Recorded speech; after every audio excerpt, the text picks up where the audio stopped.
Hey guys, what's going on? Welcome back to the channel. I am Starco Gaming and we are back with another Dragon Champion video, guys. If you are level 15 or below, make sure to use the promo code STARCO to get a free starter pack. To do so, it is pretty simple, guys. You go in the settings, use the promo code, and you enter the code STARCO, STARKO, you press OK, and you will receive a free starter pack, and hopefully you guys will enjoy the freebies. And talking about freebies, guys, we have now something brand new on the channel. We used to do, weekly giveaway, but now we are moving with monthly giveaway, which is gonna have much better prize for the community. So basically, starting in August, guys, every single month we're gonna be giving away 10,000 Dracoins. So it's not going to be 10,000 Dracoins to one person. Obviously, we're going to spread that up a little bit. It's going to be 10 winner of 1,000 Dracoin each. Now, to participate in the giveaway, you have 14 days from the date of this video. Basically, you have until August 20 to enter the giveaway. To do so, it's pretty simple, guys. You join my Discord server. The link is in the description down below. Once you arrive on the Discord server, it's pretty simple. You go in the giveaway section, press Dragon Champion, and press the little Santa emote on the giveaway. Boom, see, like that. Personally, I'm not gonna enter because I don't want to win. And you can see here 10 winners ends at 8/20/21 at 12:57 p.m. my time. I don't know what time is going to be for other people, but this is my time. It's Central Time. So it's going to end on 12:57 p.m. on August 20 at Central Time. And that's pretty much it. So you have until then to actually enter the raffle for the giveaway. So in August, we are giving away 10 prize of 1,000 Dracoins. Follow the instruction below. You have until August 20 to enter the giveaway. And prize will be distributed by August 31st to be ready for the next update, pretty much. So this is how it works, guys. Pretty simple. Join the Discord server and get us a chance at amazing prize. 10 winners for 1,000 Dracoins each, guys, for a total of 10,000 Dracoins. I think that is the most generous giveaway we ever had on this channel.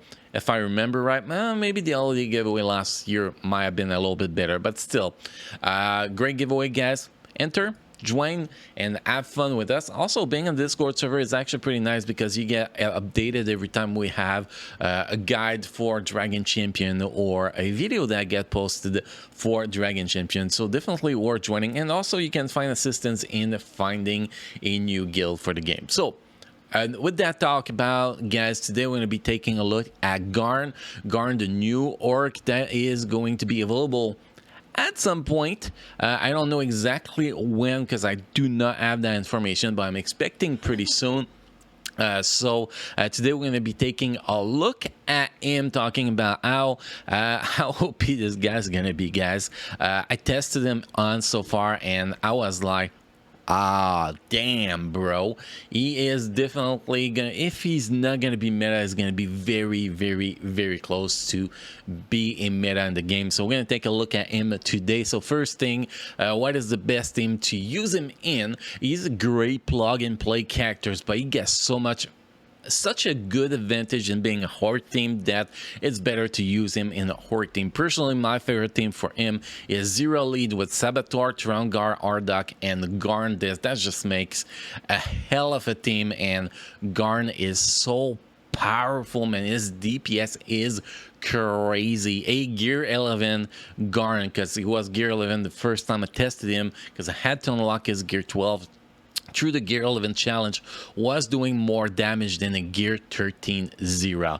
That is the kind of damage they was actually producing when we were unlocking his gear 12 challenge. So he is outstanding, and obviously I'm going to be checking out his DPS in both arena and raids today in this video. But first, want to talk about Team Zerali with Saboteur, Trumgar, Ardok, and Garn is the best team for this guy. Now, if we actually take a look at his skills to get started, guys, first, passive ability, Power Training, gain 12% increase physical damage for each living orc in the party. After Garn deal damage, it gains damage increase and currency increase for 1 turn. Now, if you actually get that down here to level 6, for example, you get down to 10% physical damage increase for each living orc and only a 80% chance to get damage increase and accuracy increase for 1 turn. So I do believe that having this ability to having this passive ability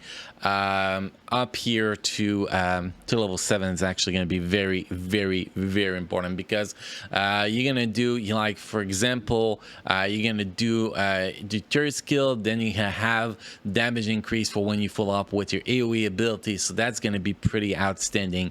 So you want to have that ability up to level 7. Next, we have the third skill, Catch the Curveball.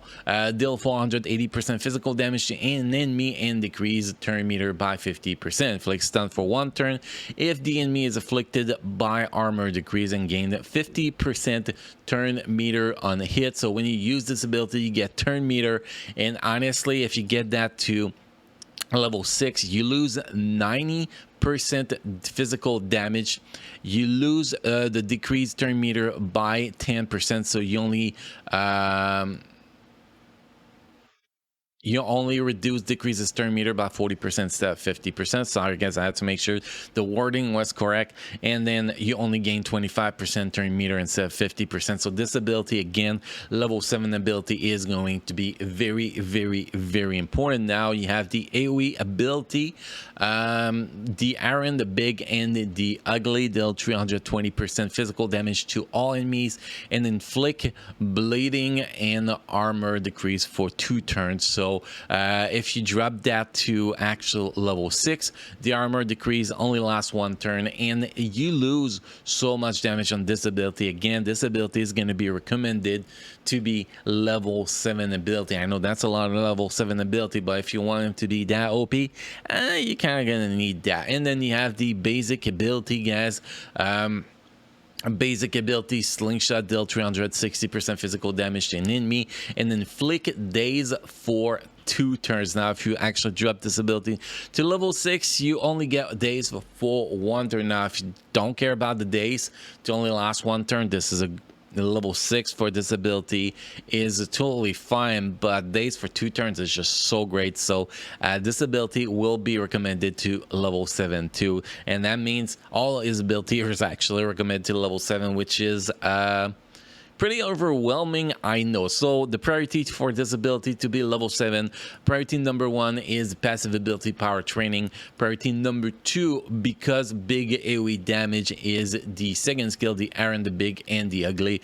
Priority number 3 is Catch the Curveball, for, you know, the bonus you get, but you only get it on 1 target, which is why the AoE is more important. And then you have the basic ability, that is the least important one to actually have to ability level 7, but still very, very, very important. And the way you want to play this character is actually pretty simple. First rotation, you want to use this basic ability. Second rotation, you want to use is AoE.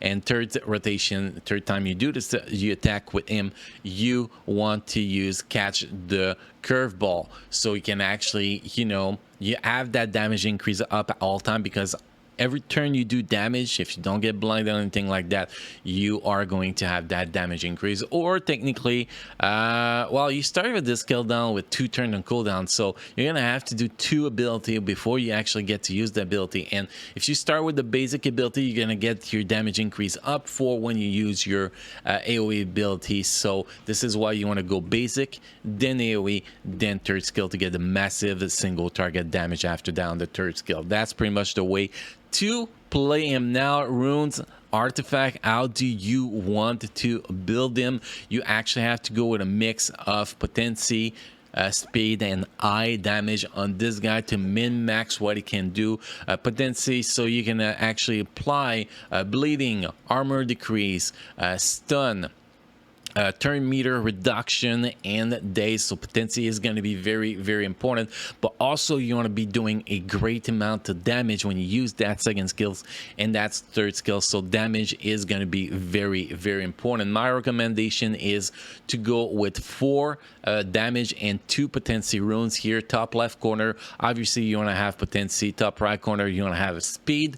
Bottom, you want to have damage percentage, and that is pretty much the recommended on that. The rest you want to, you want to focus on min-maxing speed, min-maxing potency, and getting as much damage as possible. Like for example here, normally crit damage can actually be good here, but because we want to have damage percentage here, this one is actually better. And apparently it is hard to find runes with damage percentage as the main stats for the bottom runes, so this is not the best runes we have down there, but still very, very, very solid runes actually. But that is the way you want to build them. If we actually take a look at his stats here on the left side, you can see 239 speed, 113.7% potency.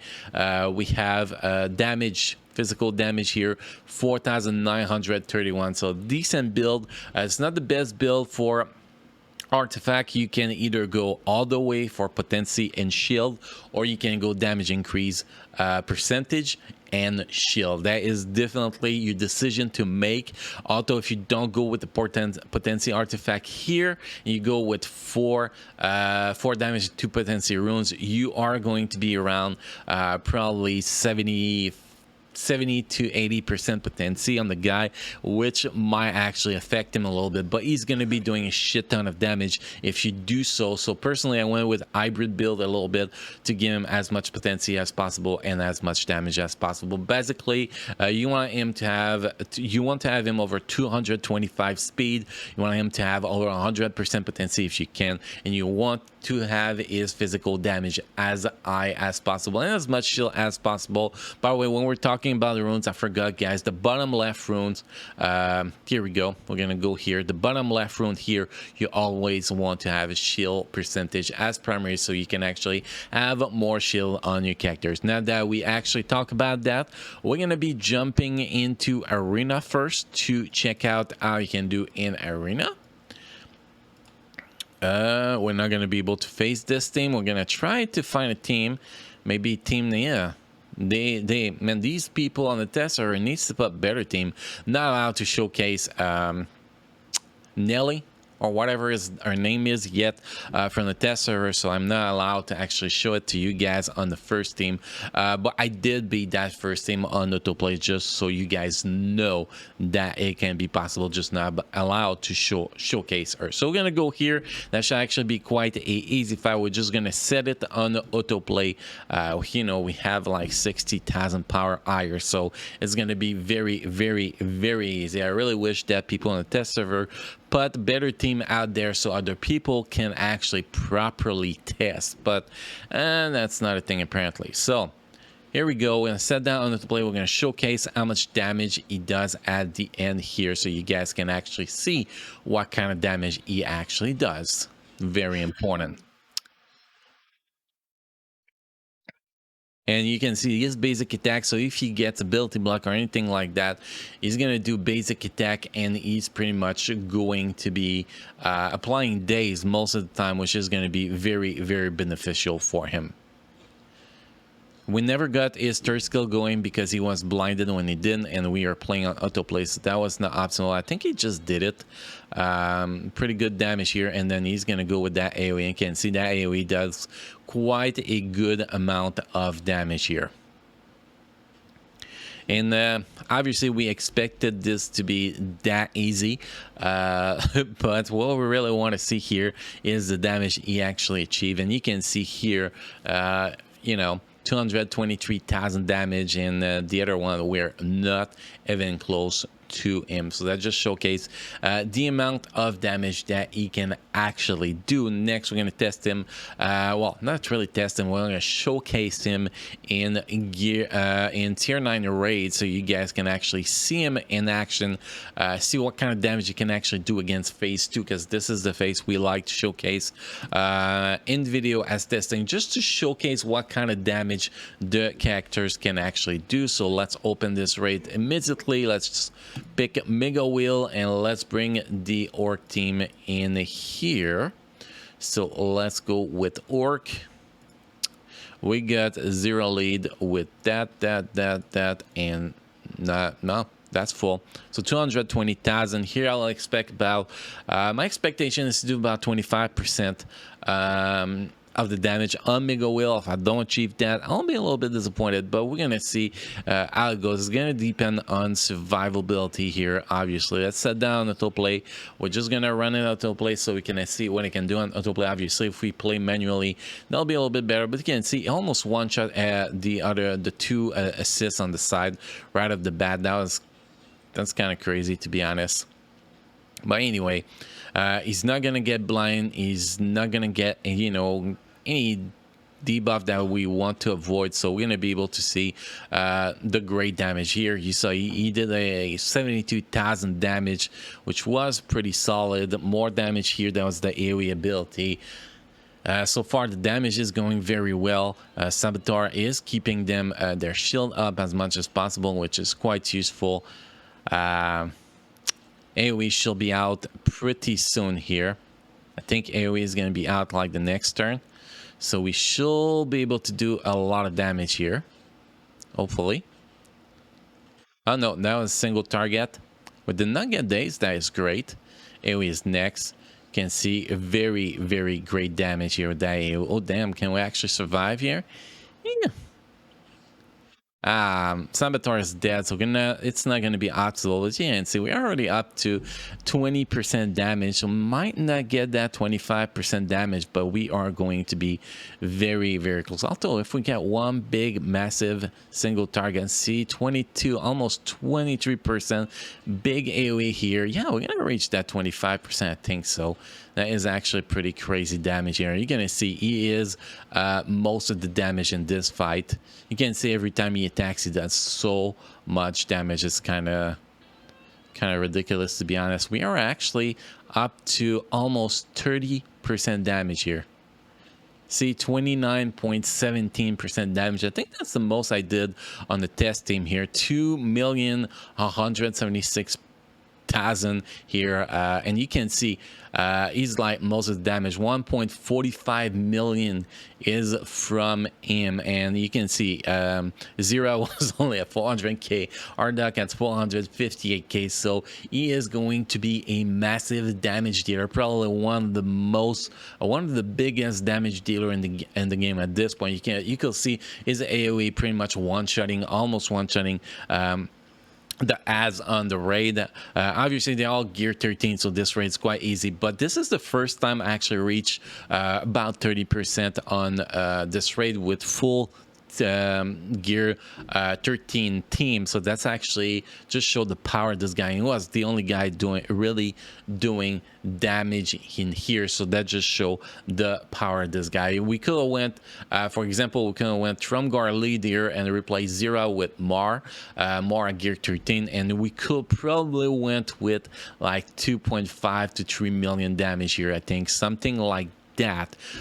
So that just showcased the power of this guy in the Horde team. So just wanted to showcase him. So guys, let me know what you guys think of him in the comment section. He is very, very, very powerful. Single target DPS and AoE DPS all combined on the same characters. This is usually not something we see often. So he is going, in my opinion, he is going to become one of the top DPS in the game, and definitely a meta character for a lot of content, in my personal opinion. Anyway, guys, let me know what you think in the comment section of this characters, and guys, don't forget to join the Discord server to participate into the August giveaway for a chance to win 3,000 Dracoins. So guys, thank you for watching. Thank you for being part of my amazing community, and I will see you guys again in the next video. Thank you.